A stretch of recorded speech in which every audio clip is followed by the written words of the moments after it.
Cette croix me sera toujours chère. Elle est gloire et victoire pour moi.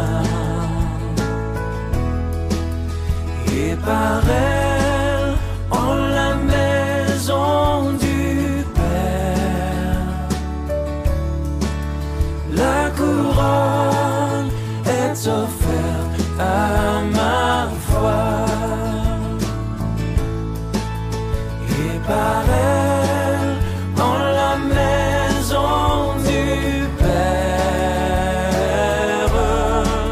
la couronne est offerte à ma foi.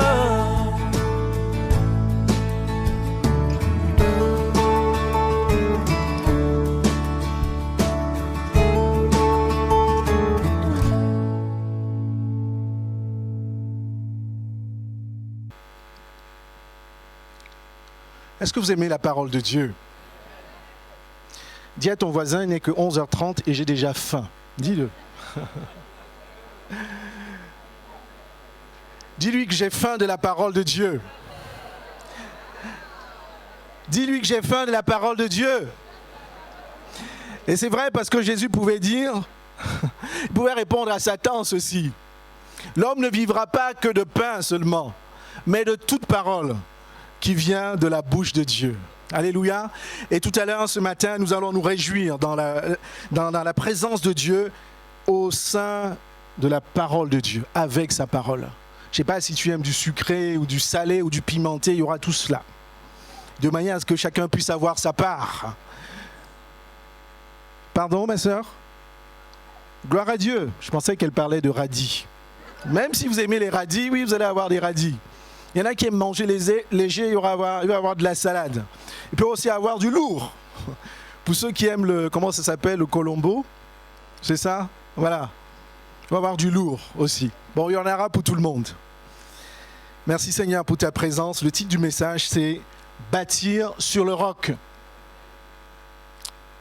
Et nous allons lire la parole du Seigneur dans Luc 6, verset 46. J'aime bien cette version, même si c'est une parabole que nous trouvons également dans Matthieu.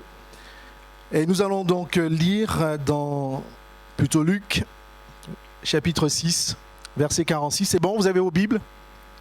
On y va? Donc Jésus disait ceci: « Pourquoi m'appelez-vous Seigneur, Seigneur, et ne faites-vous pas ce que je dis? Pourquoi est-ce que vous m'appelez Seigneur, Seigneur, et vous ne faites pas ce que je dis, ce que j'enseigne dans ma parole ?» Et il continue avec ceci: « Je vous montrerai à qui est semblable tout homme qui vient à moi, entend mes paroles et les met en pratique. » Qui vient en moi. Il y a 3 étapes. Il entend mes paroles, mais il les met aussi en pratique. Il est semblable à un homme qui, bâtissant une maison, a creusé profondément. J'aime ce passage-là. J'aime cette répétition. Creuser profondément. Vous savez, pour trouver le roc, quand on fait une construction, parfois il faut creuser, il faut aller encore plus en profondeur. Est-ce que tu veux aller en profondeur pour retrouver ton Jésus? Matthieu ne le dit pas, mais Luc le dit. Il a creusé profondément. Et a posé le fondement sur le roc. Donc, ensuite, une inondation est venue et le torrent s'est jeté contre cette maison sans pouvoir l'ébranler, parce qu'elle était bien bâtie. Mon frère et ma sœur, ta foi doit être bien bâtie. Ta foi doit être solide. Ta foi doit s'appuyer sur la parole de Dieu. Ta foi doit s'appuyer sur Jésus-Christ et pas sur les paillettes.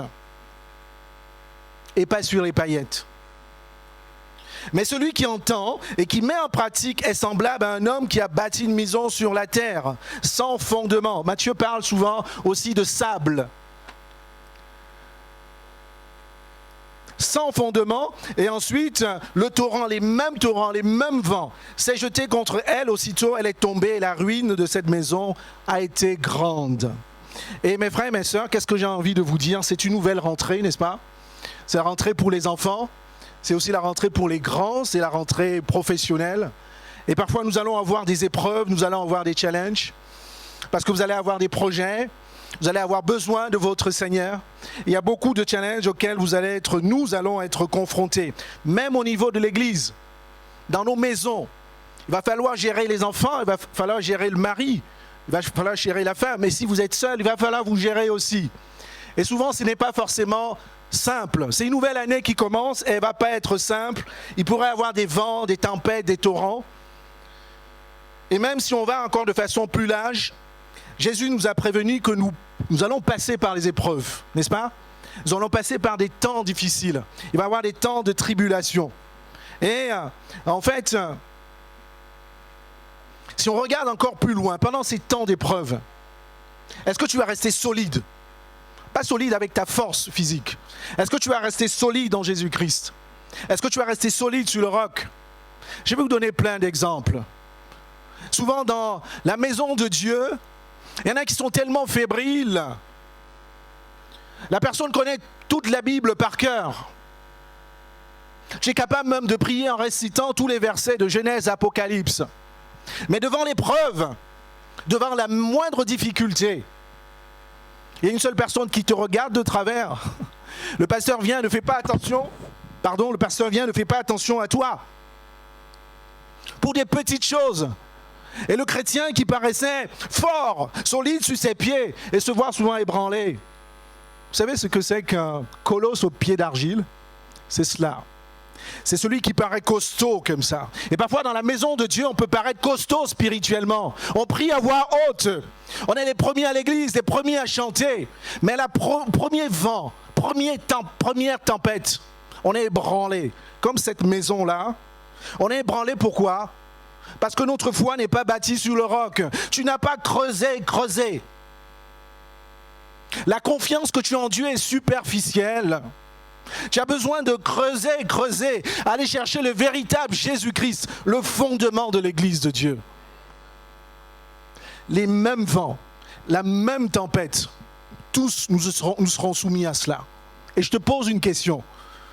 Est-ce que tu vas tenir debout devant les épreuves de la vie qui sont partout dans ta vie? J'ai cité des exemples. Et si tu veux vraiment tenir debout, fais comme cet homme-là. Il n'a pas bâti sa maison sur le sable, mais il a creusé, je vous dis, il allait chercher le roc. Dis à ton voisin, creusez. Et dis maintenant, creuse. Va chercher le roc. Je vais prier, puis on va aller plus loin. Seigneur, merci pour ta grâce. Seigneur, nous voulons plus de toi, Jésus. Nous voulons plus de ta présence. Nous voulons, c'est vrai, nous offrir, Seigneur, une offrande devant toi, de bonne odeur. Nous ne voulons pas être des chrétiens de service, Seigneur. Nous ne voulons pas rester dans la religiosité, Seigneur. Mais nous voulons creuser, Seigneur, te rechercher, toi qui es le roc.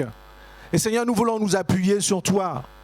Je te prie, Seigneur, pour ta parole que tu as mise dans mon cœur. Seigneur, je suis un serviteur inutile. Tu m'utilises simplement, Seigneur, pour nous aider, pour communiquer ta parole à l'Église. Seigneur, aide-nous. Aide-moi aussi, Seigneur, dans ma vie de prière, dans ma vie spirituelle. Aide-nous à être solides, Seigneur, comme cette maison, Seigneur, qui est bâtie sur le roc. Seigneur, que toute la gloire te revienne par le nom de Jésus. Amen. Amen, amen. Donc on va commencer par le premier point, c'est bâtir, ça suppose être en mouvement. On va commencer par ça. Vous savez, bâtir, c'est construire, c'est élever. Bâtir, c'est tout cela, c'est construire quelque chose. Et on va commencer vraiment par ce point-là, c'est développer, c'est se mettre en mouvement. Et ça va demander une action de ta part, mon frère et ma soeur. Ça va demander une action dans ta vie familiale, une action dans ta vie personnelle. Ça va demander une action dans ta vie professionnelle. Amen. Le chrétien doit se mettre en mouvement. Et souvent, je vais même parler de plusieurs domaines. On peut parler de la vie professionnelle. Vous savez, Dieu nous a demandé de gagner notre pain à la sueur de notre front. Donc le chrétien doit travailler. Il y a des chrétiens qui ne travaillent pas. Vous savez ce que c'est que la procrastination? C'est simplement être paresseux. Il y a certains qui attendent à ce que le Saint-Esprit te trouve du travail. Vous travaillerez à la sueur de votre front. Bâtir, c'est se mettre en mouvement. On va commencer par cela. Bâtis, tu dois bâtir ta vie professionnelle. Et je vais m'adresser aussi à plein de jeunes. Vous savez, vous traversez une phase, vous êtes aussi en train de vous construire. Et j'encourage les jeunes. Parce qu'à force de vouloir regarder à tout le reste, à tous les autres jeunes, vous perdez le plan de Dieu pour vous. Vous jeunes qui faites encore les études, travaillez, recherchez, excellez dans ce que vous faites. Demandez au Seigneur de vous aider à comprendre vos matières, à travailler bien vos examens. Alléluia. Faites votre part. Le chrétien doit être celui qui doit exceller. Tu dois te mettre en mouvement, tu dois bâtir ta vie professionnelle. Tu ne dois pas stagner. Bien sûr que nous pouvons avoir des difficultés. Bien sûr qu'on peut être dans le chômage. Mais ça fait partie des épreuves de ce vent, de la tempête, des torrents. Et Dieu ne nous laissera jamais seuls. Mais bâtir, c'est déjà se mettre en mouvement. C'est notre premier point. Tu dois te mettre en mouvement sur ta vie, même sur ta vie professionnelle. Tu gagneras ton pain à la sueur de ton front. Ça a été le premier commandement de Dieu. Et donc c'est un encouragement que je dis, non seulement aux jeunes. Est-ce qu'il y a des jeunes là ce matin? Levez vos mains. Alléluia. Excellez dans tout ce que vous faites. Demandez la grâce de Dieu. Il va vous aider. Et même pour ceux qui travaillent. Vous ne devez pas, le chrétien est celui qui ressemble à Christ.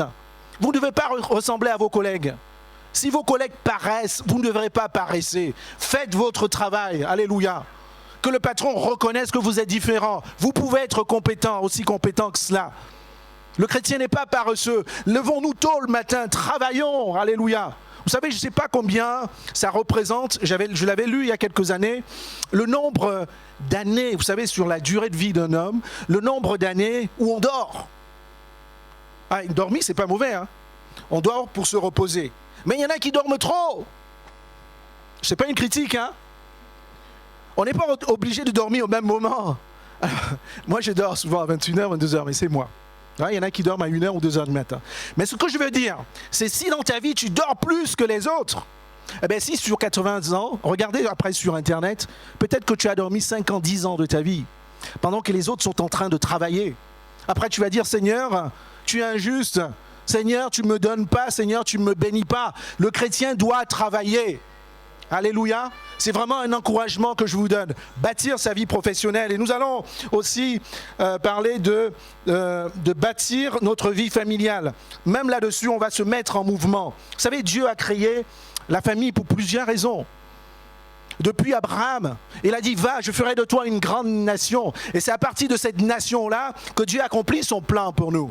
Et donc la famille, c'est vraiment l'unité familiale. C'est l'unité la plus importante pour Dieu. Donc Dieu a bâti la famille, non seulement pour nous bénir, mais pour nous mettre aussi en responsabilité. Et malheureusement, mes bien-aimés, souvent dans les familles, on trouve des pères et des mères qui abandonnent leurs responsabilités. Un papa qui ne sait même pas ce que son enfant ou ses enfants font comme études. Ils ne savent même pas comment ils font pour se déplacer pour aller à l'école. Un papa ou une maman qui abandonne l'éducation. Oui, dans la maison de Dieu, on peut trouver ça.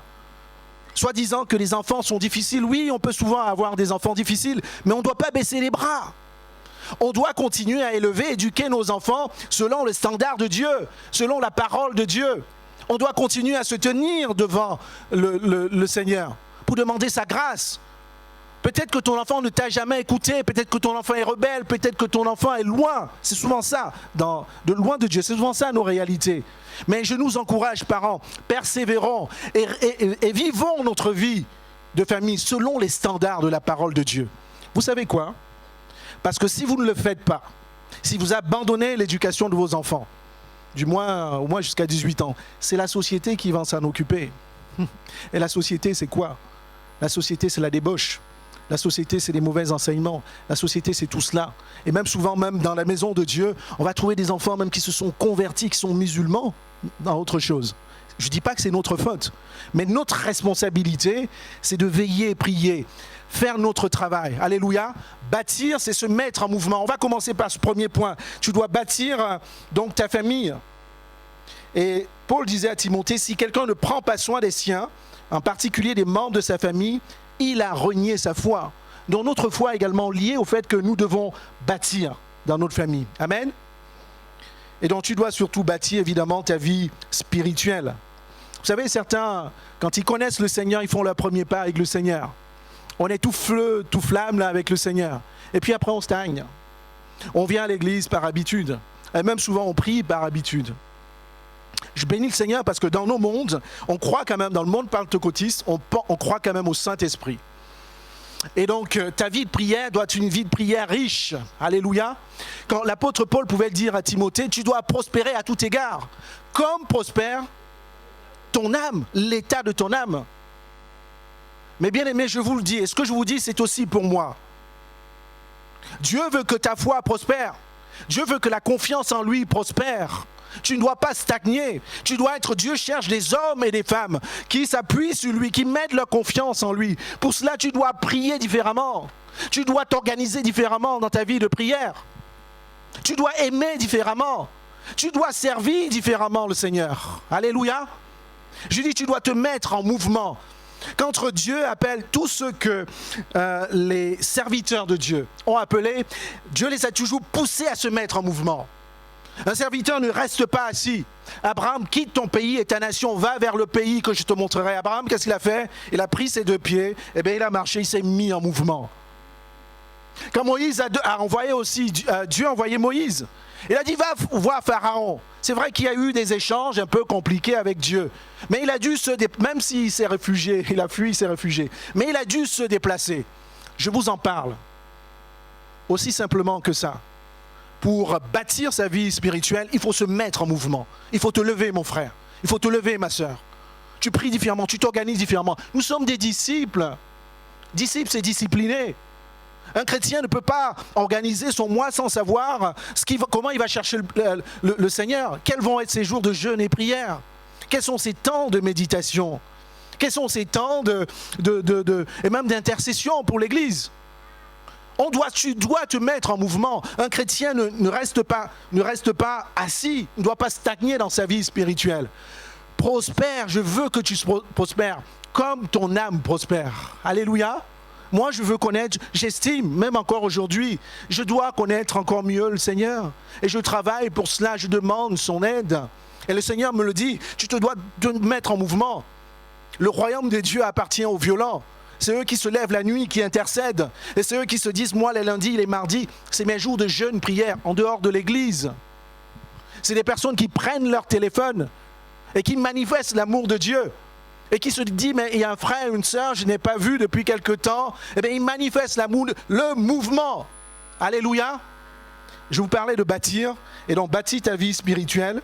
Et vous savez, quand tu ne bâtis pas, en fait, quand tu ne te mets pas en mouvement, eh bien, tu te meurs à petit feu. Parce que tu n'as pas n'importe quoi dans ton corps et dans ton cœur. Tu as le Saint-Esprit. Le Saint-Esprit, c'est l'esprit de vie, c'est l'esprit qui te met en mouvement. Tu dois te remettre en cause. Seigneur, est-ce que ce que je suis en train de faire, eh bien, la Bible nous dit, parlant de David, dont vous connaissez l'histoire, pour chasser longtemps par Saül, à chaque fois, il consultait l'Éternel. Il se demandait, Seigneur, je dois aller à gauche, je dois aller à droite. Il consultait l'Éternel. Tu dois te mettre en mouvement. Ta vie spirituelle ne doit pas être une vie de dimanche et de mardi. Au contraire, ta vie spirituelle doit être plus intense. Les lundis, les mercredis, les jeudis, les vendredis, les samedis. Ah ben c'est là où il y a la puissance de Dieu. Alléluia. Bâtir sur le roc. Et donc je vous disais, c'est se mettre en mouvement. Alors pourquoi bâtir sur le roc? Vous savez, la parole de Dieu là, qu'on a lue tout à l'heure, nous parle de la pluie, des torrents, des vents qui vont se jeter contre la maison. La maison, c'est nous. C'est assez violent. Hein. Et parfois, l'idée, c'est pas de vous faire peur, mais c'est de nous parler de la parole de Dieu. Parce que la parole de Dieu est une puissance. Alléluia. Non seulement elle est le pain qui nous alimente, mais elle a la puissance aussi qui nous permet de résister contre le vent et la tempête. Et je vous dis, les vents, les tempêtes, les torrents, tous, on est logés à la même enseigne. On va en avoir. Et ce passage nous dit, c'est jeter contre la maison. Certains d'entre nous, on a déjà eu des épreuves, des difficultés. Mais quand vous les avez, sachant que vous avez Jésus, vous les vivez différemment. Ça peut être violent, mon frère et ma sœur. J'ai vu des chrétiens abandonnés pour moins que rien. Tu attends un stage qui n'arrive pas. Eh bien, tu dis, Seigneur, ça y est, je ne crois plus à toi. J'abandonne. Et je prends les mêmes exemples que j'ai pris tout à l'heure. Dans la maison de Dieu, il y en a encore ça. Le pasteur te donne une consigne, te donne une remarque, tu n'es pas d'accord, tu abandonnes. Il y a une sœur avec qui tu n'es pas d'accord, un frère, etc. Ça peut arriver. Et tu abandonnes. Sur quoi est bâtie ta foi? Creusez, creusez. Si ta foi est bâtie sur le sable, tu vas manquer de persévérance, tu vas manquer de patience, tu vas manquer de sagesse pour pouvoir comprendre ce que le frère dit, le pasteur dit, ce que l'Église est en train de te dire. C'est ça, creuser. Allez chercher ces choses-là, qui sont les enseignements de Jésus. Jésus veut que nous croissions, que notre âme, que ton âme croisse, que ta foi croisse. Alléluia. Je prends toujours ces exemples banals dans la maison de Dieu. Pourquoi sommes-nous aussi fébriles, fragiles par rapport aux petites difficultés? Le Seigneur parle de tribulation. On ne vit pas encore la tribulation. Mais la tribulation, c'est quand nous serons pourchassés à cause de notre foi. Et il y en a des chrétiens qui parlent, je vis la tribulation dans l'église, mais c'est n'importe quoi. C'est des épreuves. Ce sont des épreuves. Et Dieu te fait passer par ces épreuves pour que tu puisses grandir en lui. Et j'ai envie de te demander, ta maison est bâtie sur quoi? Évidemment, si ta maison n'est pas bâtie sur le roc, petit moindre vent, eh bien, tu vas être ébranlé, tu vas être fragilisé. Dans l'église, nous ne vivons pas la tribulation. Nous vivons les petites épreuves. Qui sont liées à quoi? Je reviendrai. Petites épreuves qui sont liées à la susceptibilité, au manque d'attention, à ces petites choses. À ces choses-là, évidemment, elles ne devraient pas y être. Mais est-ce que c'est ça qui devrait nous ébranler? Et je te le demande vraiment, ta foi est bâtie sur quoi? Je reviens même sur les jeunes. Tu as une difficulté relationnelle avec tes parents, alors tu remets en cause ta relation avec Dieu. C'est quoi le rapport? Alléluia. Tu as une mauvaise note et tu as travaillé pourtant. Gloire à Dieu. Et tu dis non Seigneur et tu abandonnes tout. C'est quoi le rapport? Sur quoi est bâtie ta foi?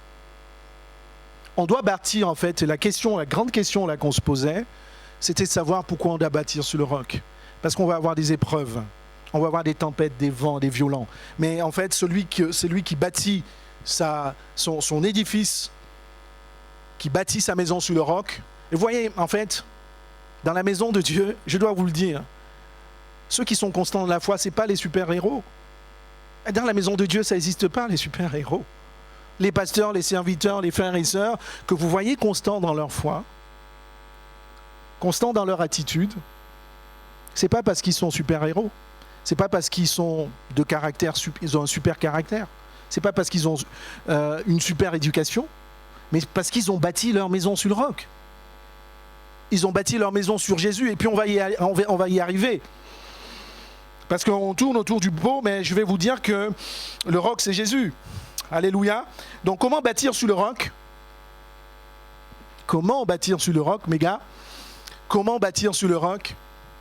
Je vais vous montrer en fait une image qui est une image réelle. C'est l'image... alors je ne l'ai pas prise sur Internet.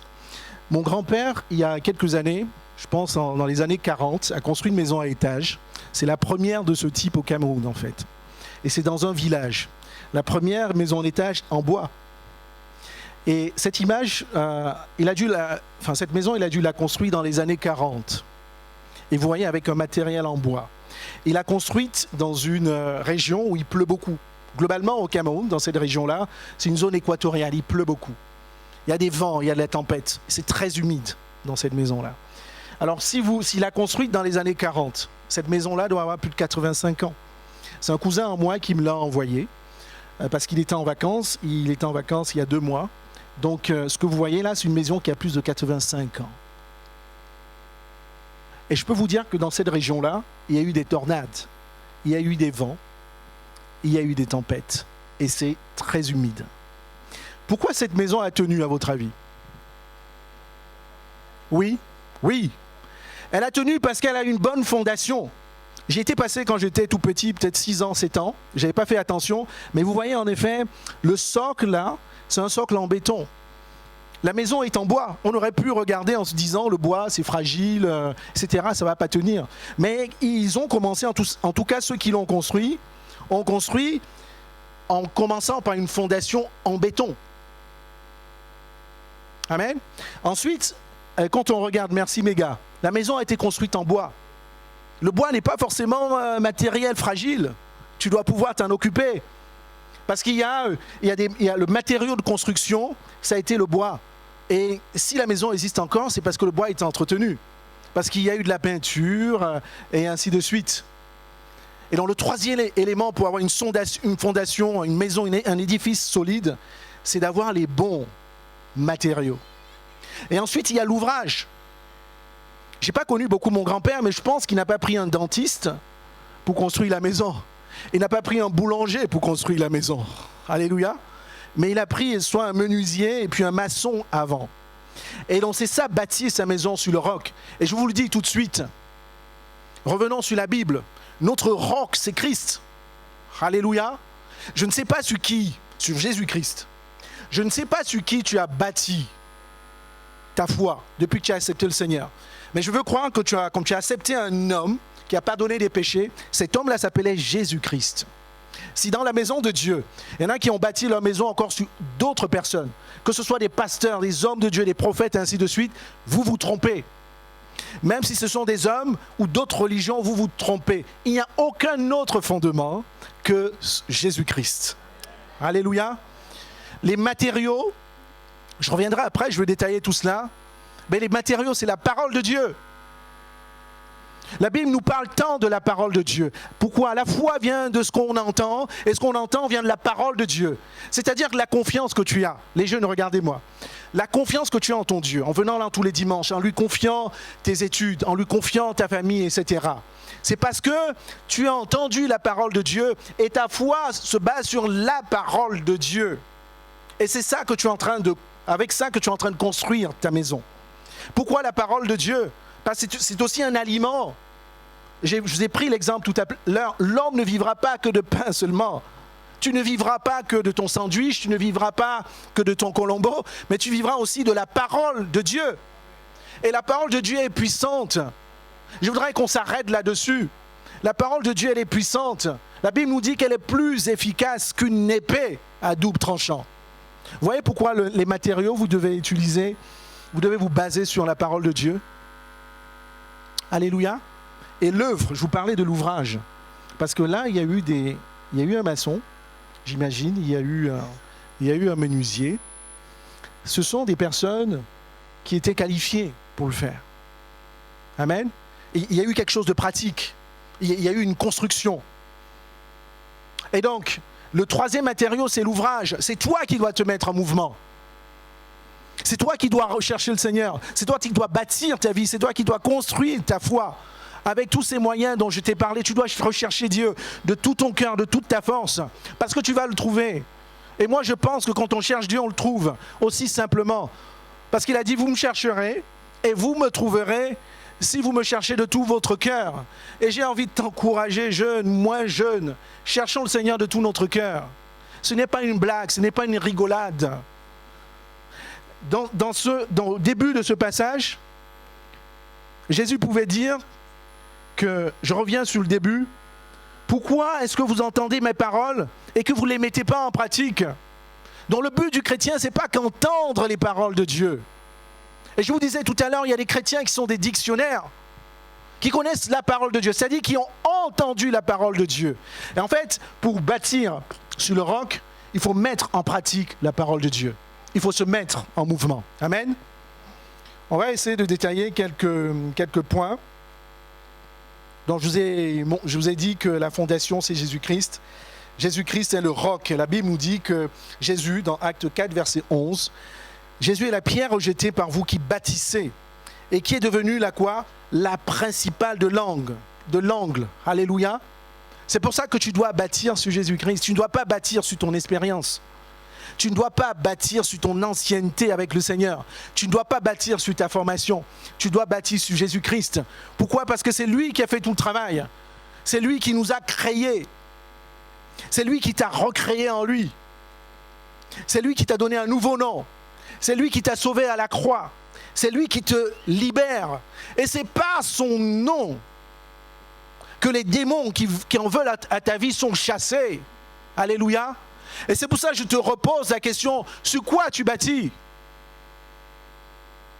Parfois dans la maison de Dieu, et c'est bien, nous allons nous organiser pour avoir plein d'activités, de choses, mais dans le but de rechercher le Seigneur. Mais ce n'est pas ces choses-là qui sont importantes. Les choses les plus importantes, c'est Christ. Alléluia. Et je nous encourage à recentrer nos efforts, à recentrer tout ce que nous faisons sur Christ. Christ, c'est la fondation. L'apôtre Paul pouvait dire dans 1 Corinthiens 3, versets 10 à 17, « Selon la grâce de Dieu qui m'a été donnée, j'ai posé le fondement comme un sage architecte. Un autre bâtit dessus. Mais que chacun prenne garde à la manière dont il bâtit dessus. Car personne ne peut poser un autre fondement que celui qui a été posé, à savoir Jésus-Christ. Or, si quelqu'un bâtit sur ce fondement avec de l'or, de l'argent, des pierres précieuses, du bois, du foin, du chaume, l'œuvre de chacun sera vraiment manifestée. Alléluia. C'est dit autrement. Si tu bâtis réellement tous les efforts que tu fais pour plaire au Seigneur, pour servir le Seigneur, ces efforts porteront des fruits. Ton œuvre sera manifestée. Alléluia. Ton nom sera écrit dans le livre de vie. Et quand tu vas rencontrer ton Seigneur Jésus-Christ, il va dire, je suis content quand tu es un bon et loyal serviteur. Alléluia. Donc je vous parlais des bons matériaux, c'est sa parole. C'est aussi simple. Tu dois l'entendre et tu dois la mettre en pratique. Et je peux vous dire que nous entendons beaucoup de choses. Et dans la prière d'une sœur, tout à l'heure, c'est ressorti. On entend, il y a beaucoup de bruit autour de nous, dans la vie des chrétiens. Il y a des bruits de l'Internet, des bruits de YouTube. Il y a des bruits de tous ces réseaux-là. Il y a les messages que nous écoutons. Il y a les faux prophètes. Il y a tous ces bruits-là. Mais tu dois entendre le vrai bruit, qui est la parole de Dieu. Alléluia. C'est celle à laquelle tu dois être attentif. Tu dois être attentif à la parole de Dieu. Et vous savez pourquoi on n'entend pas? Est-ce que vous savez déjà, on ne parle que entendre. Vous savez pourquoi les chrétiens n'entendent plus? Il y a certains chrétiens qui n'entendent plus parce qu'ils ne lisent pas la parole de Dieu. En fait, c'est assez simple. Quand tu fais le ménage le samedi et qu'il y a un peu plus de poussière que d'habitude, c'est que tu ne l'as pas lu la semaine. Vous voyez? Ce n'est pas le pasteur qui va te le révéler. Si tu fais le ménage, et même que tu ne reconnais même pas la couleur de ta Bible, ce qui a un petit problème. Il y a la poussière qui s'est accumulée. Donc souvent on n'entend pas simplement, Dieu nous parle par sa parole, et puis on ne la lit plus. Et puis on n'entend pas aussi pour plusieurs raisons. Il y a la parabole du semeur, vous la connaissez, parce qu'on écoute la parole de Dieu, mais avec distraction. Vous savez, quand je viens dans la présence de Dieu, que ce soit la prière, que ce soit une visite, que ce soit même pendant ces moments-là de partage, je dis Seigneur, exerce mon oreille afin que je puisse entendre ta parole, comprendre ce que tu es en train de faire. Quand une sœur prie, je fais attention. Quand un frère veut me parler, je fais attention. Seigneur, exerce-moi et entendre ta parole. Et la parole du semeur nous parle de distraction parce que c'est l'œuvre du diable de venir nous distraire par des choses annexes, de manière à ce que la parole de Dieu tombe, la Bible nous dit, le long du chemin. La deuxième chose, pourquoi on n'entend pas, c'est parce qu'on se laisse séduire par la tentation. Parce que, et Matthieu l'explique, c'est parce qu'on n'a pas de fondement solide. Vous voyez dans la deuxième partie de la parabole de Matthieu, il explique que tout cela. La tentation vient simplement, un collègue qui te pousse à mentir, un ami à l'université qui te pousse à tricher. Eh bien, si tu n'as pas de fondation, si tu n'as pas de roc, si ta foi n'est pas basée sur le roc, ben tu le fais. Et puis après, tu pleuras chez toi en disant « Seigneur, j'ai péché ». Mais si tu es vraiment basé, si ta foi est vraiment basée sur le roc, mais la parole de Dieu va ressurgir en disant « Tu ne voleras point, tu m'appartiens, tu es le temple du Saint-Esprit, tu ne peux pas te comporter comme cela. » Amen. Et la troisième chose, en fait, qui nous empêche aussi d'entendre, c'est que tu te laisses influencer par les soucis et les richesses de la vie. C'est exactement les mêmes termes que la Bible. Et c'est toujours ça, la distraction, les soucis. On va avoir des soucis. Est-ce que c'est parce qu'on a des soucis qu'on abandonne le Seigneur? Non, au contraire, c'est là où on doit abandonner le Seigneur. Mais je vous dis, en fait, on n'entend pas à cause de ces efforts-là. En fait, donc, j'encourage l'Église, y compris moi aussi, à cultiver dans nos vies des terrains favorables pour entendre la parole de Dieu. Alléluia. Aménage, fais à ta manière pour être plus sensible à la parole de Dieu. Alléluia. Il y a plusieurs façons de le faire. Cultive ton terrain favorable. Soit tu dis j'ai des temps dédiés pour le Seigneur. Ou soit tu dis désormais Seigneur, je vais écouter ta parole attentivement. Tu peux prier aussi pour avoir du discernement, pour recueillir ce qui vient de Dieu, de ce qui ne vient pas de Dieu. Alléluia. Donc cultive un terrain favorable et viens, aie soif de Dieu. Nous avons soif de toi, Jésus. Viens et aie soif de Dieu. Vous savez, le culte commence à 10h15. C'est une parenthèse. Vous savez ce qu'on fait de 10h15, 10h30 pour ceux qui ne sont pas là? Ben, on dit au Seigneur qu'on a soif de lui. Et c'est à ce moment-là qu'on commence à cultiver le terrain favorable. Organise-toi comme tu veux, mais crée un terrain favorable pour que la parole de Dieu puisse vraiment pénétrer ton cœur. Et je vous parle tout à l'heure de notre édifice. Nous sommes un édifice. Donc on a vu qu'en fait, pour avoir une maison solide, il y a une question de fondation, il y a une question de matériaux, il y a une question également d'ouvrage. Je ne reviendrai pas sur l'ouvrage. Mais ce que je vais dire, c'est que ton édifice est solide vraiment quand tu commences. C'est ça le point d'inflexion, le point de changement. C'est là où tout change, quand tu commences à mettre en pratique la parole de Dieu. Si on reprend dès le début, si tu entends sa parole et que tu la mets pas en pratique, mais ton édifice sera fébrile, sera fragile. Amen. Déjà, parlant des fondations, si ta fondation, je veux le dire autrement, si ta fondation est Christ, c'est-à-dire tu lui as donné ta vie, etc., ta fondation est Christ, et que tu ne te nourris pas de ta parole, de sa parole, de la parole de Christ, tu ne la consommes pas, tu ne la manges pas, ton édifice sera fragile. Si ta fondation est basée sur Christ, si tu te nourris de sa parole et que tu ne mets pas en pratique sa parole, ta fondation sera fragile. Si ta fondation est basée sur, c'est mathématique, est basée sur Christ, et que tu entends sa parole, tu te nourris de sa parole, et qu'ensuite tu la mets en pratique, et c'est là que ta fondation sera réellement solide. Et c'est là, mes bien-aimés, je vous ai dit que dans la maison de Dieu, ne regardez pas les serviteurs comme ça, avec des yeux d'admiration. D'accord? Il n'y a pas de super-héros dans la maison de Dieu.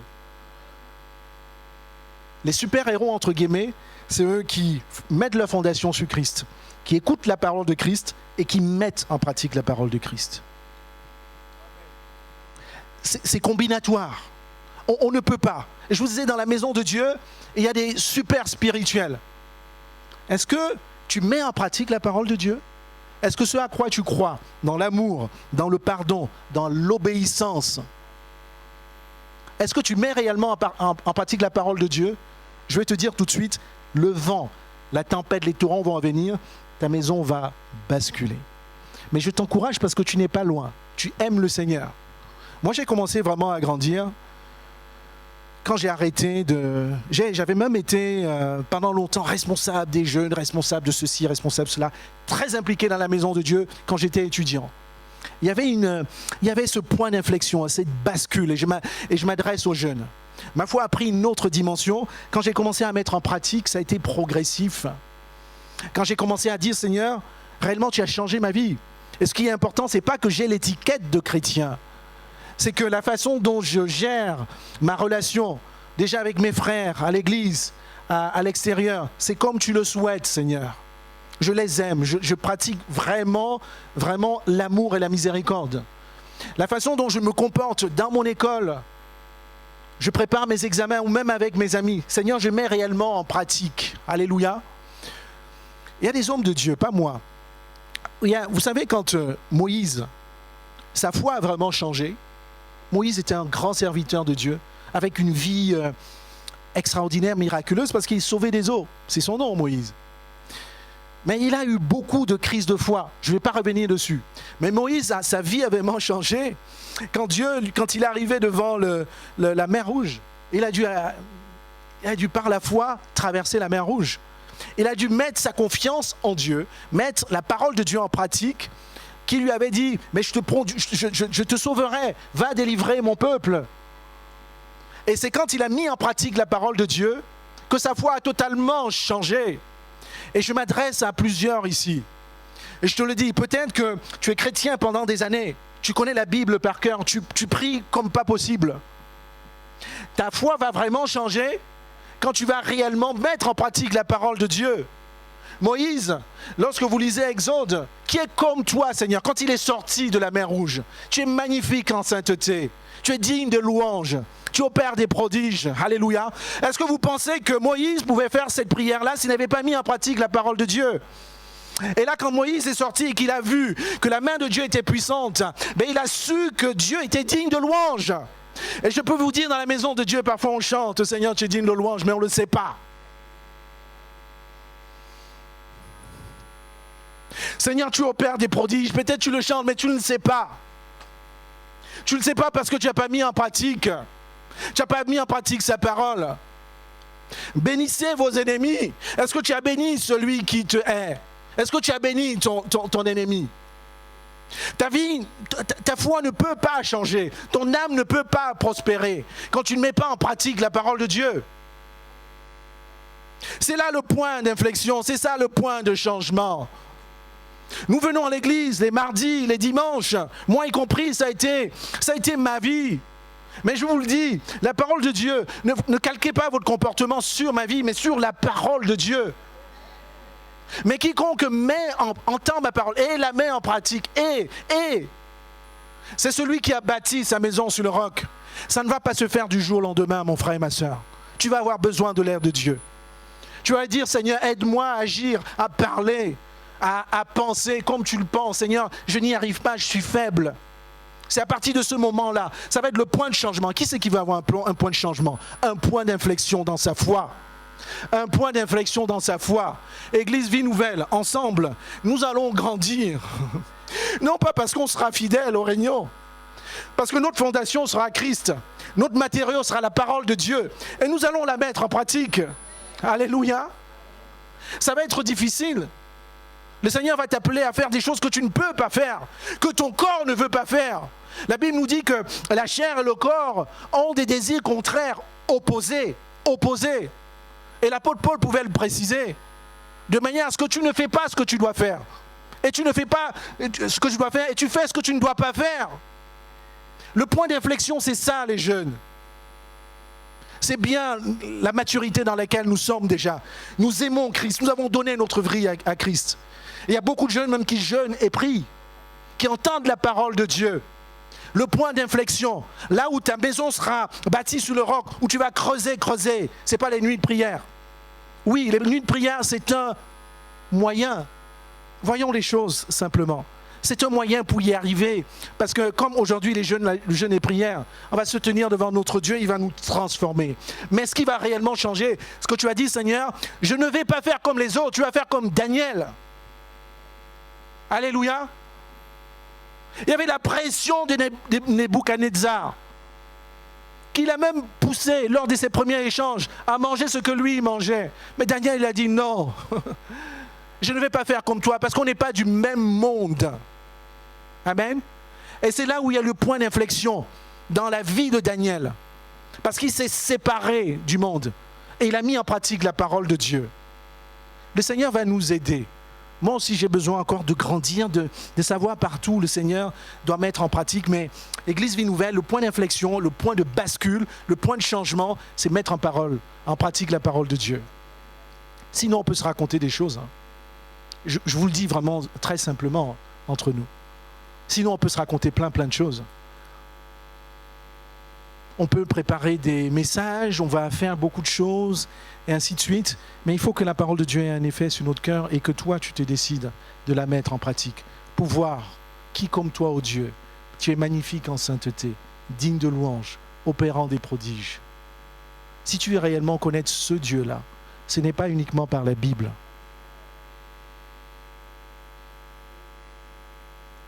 Amen.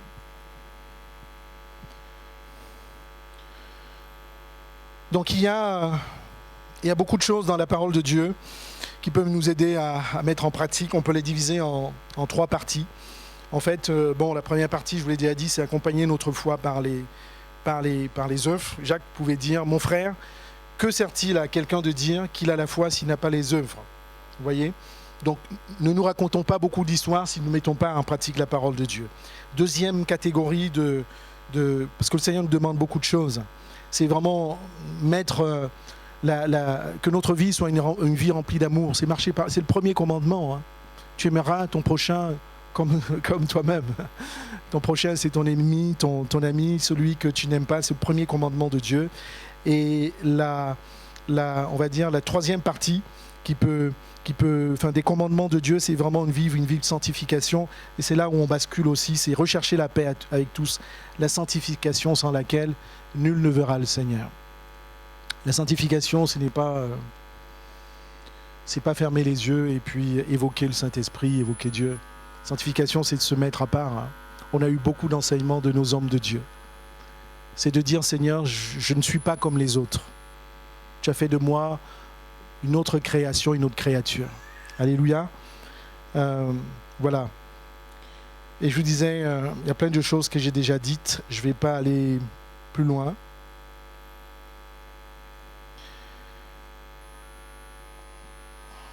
L'enjeu est... l'enjeu est très grand, mes frères et mes sœurs, de ce message bâti sur le roc. Pourquoi ? Parce que Jésus dit ceci, « Ceux qui me disent, Seigneur, Seigneur, n'entreront pas tous dans le royaume des cieux. Mais c'est celui-là qui fait la volonté de mon Père qui est dans les cieux. »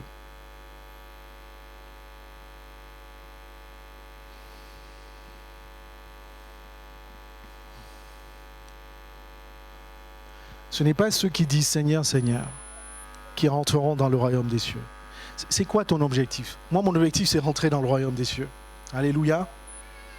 Ce n'est pas ceux qui vont crier Seigneur, Seigneur, qui vont chanter les louanges, qui vont rentrer dans le royaume des cieux. Mais ceux-là qui font la volonté de mon Père qui est dans les cieux. Est-ce que on le lit ensemble, s'il vous plaît ? Ceux qui me disent...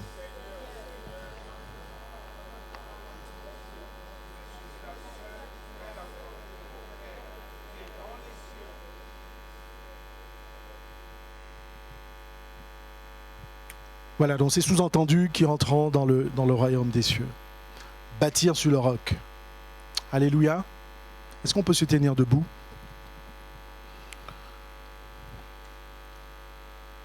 Nous avons ce temps de prière, mais on va prier pour ceux qui ont entendu ce message et qui veulent accepter le Seigneur Jésus-Christ. Si tu es là ce matin, fermons les yeux. Tu es là ce matin et que tu as entendu ce message et tu dis Seigneur, je veux t'accepter, je veux te donner ma vie. Tu peux lever simplement ta main. Nous sommes passés par là à un moment donné. Nous avons recherché le Seigneur, mais nous n'avons pas creusé pour trouver Christ, le roc. Si c'est le cas, lève ta main. Si tu veux donner ta vie à Christ ce matin, lève ta main. Alléluia. Merci Seigneur. Le Seigneur a vu ta main, mon frère. Et peut-être que tu as aussi entendu ce message-là et que tu dis, Seigneur, je veux basculer. Seigneur, je veux basculer. Je veux creuser et arriver sur le roc. Lève ta main. Et nous allons prier ensemble. Tu veux basculer, tu veux connaître Dieu autrement, tu veux vraiment basculer, tu veux que ta vie soit bâtie sur le roc. Lève ta main. Alléluia. Je vais prier. Seigneur, nous voulons te remercier pour ta présence, ta parole. Depuis que nous sommes levés le matin, Seigneur, tu savais tout ce qui allait se dire. Tu as conduit toutes choses, Seigneur, la prière, la louange. Tu as conduit les prophéties, Seigneur. Mais tu avais aussi une parole à nous annoncer, Seigneur. Bâtir sur ton Fils aimé, Jésus-Christ. Seigneur, je te prie pour ceux qui veulent accepter, Seigneur Jésus-Christ, ce matin. Je te rends grâce pour cela. Seigneur, je te bénis, Seigneur. Et permets à ce que, Seigneur, nous puissions, Seigneur, encore passer du temps avec ceux qui ont levé, Seigneur, leurs mains ce matin. Seigneur, afin qu'ils puissent totalement, entièrement, Seigneur, te donner leur vie. Seigneur, tu vois également ceux qui ont levé la main, Seigneur, pour aller plus loin avec toi, pour bâtir, Seigneur, sur le roc, pour basculer de l'autre côté, pour mettre en pratique, Seigneur, ta parole, qui veulent, Seigneur, être de ceux-là qui disent Seigneur, Seigneur, et qui sont réellement, Seigneur, des petits Christ. Seigneur, je te prie, tu as dit que la chair est faible. Seigneur, moi-même, ma chair est faible, mais je te prie de nous aider, Seigneur. Tu sais là où c'est difficile d'aimer, Là où c'est difficile, Seigneur, de pardonner. Là où c'est difficile, Seigneur, d'être patient. Là où c'est difficile, Seigneur, de marcher dans la justice, de marcher dans la droiture. Seigneur, je te prie pour ceux qui ont levé, Seigneur, vraiment de tout leur cœur, leurs mains. Seigneur, que tu les aides.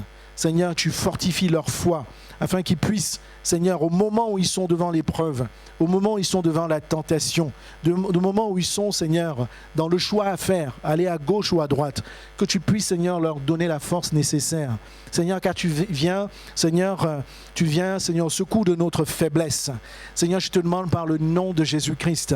Et je me réjouis, Seigneur, d'avance, de tous ceux qui vont basculer, Seigneur, de l'autre côté, et qui vont avoir, Seigneur, alléluia, des yeux spirituels, pour te voir, toi le Dieu saint, toi le Dieu puissant, toi le Dieu de justice éternelle. Seigneur, je me réjouis dès à présent, parce que tu veux que, c'est à cet endroit que tu veux qu'on se trouve, Seigneur. C'est à cet endroit, Seigneur, auprès de toi, Seigneur, que nous puissions non seulement, Seigneur, fonder notre foi, Seigneur, chacun de nous sur Christ, Seigneur, qui n'a aucun doute, Seigneur, mon Père, mon Roi, mais que nous puissions vivre de sa parole, vivre, Seigneur, la manger, nous régaler de sa parole, mais surtout que notre vie, Seigneur, soit une vie où mettons en pratique ta parole. Seigneur, pour voir combien, Seigneur, ta parole est si puissante. Alléluia. Seigneur, nous te bénissons, te rendons grâce. Te remercie pour ton Église. Tu t'es payé ton Église, Seigneur, au prix de ton sang. Et toi, tu es fidèle, Seigneur. Seigneur, tu vas nous aider. Tu vas nous aider, Seigneur, à aller plus loin. Merci pour ta grâce. Par le nom de Jésus. Amen. Amen.